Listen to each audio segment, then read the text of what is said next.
Sur l'IVG, vous aviez choqué en évoquant en parlant d'avortement de confort. Remettez-vous en cause la gratuité de l'IVG.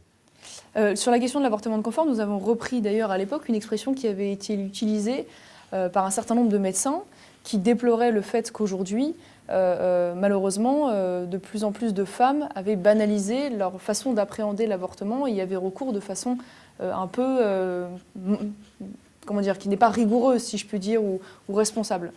C'est simplement, donc on avait relevé ça. Je ne pense pas que ce soit une majorité des cas, mais ce qui est sûr aujourd'hui, c'est que je ne vois pas ce qui devrait empêcher un débat sur la responsabilisation des femmes à cet endroit et que, en effet, la remise en cause du remboursement systématique et illimité de l'avortement. Aujourd'hui, moi je suis une jeune femme, je sais un peu comment ça marche. Nous avons un accès large à la contraception, des contraceptifs qui sont extrêmement efficaces, qui sont accès d'ailleurs, y compris pour les mineurs, sans l'autorisation parentale. Dans ces conditions, on peut se poser la question de savoir pourquoi le taux d'avortement n'a pas baissé et on pourrait exiger que ce ne soit pas forcément les impôts des Français qui payent systématiquement l'irresponsabilité de certaines femmes de ce point de vue-là.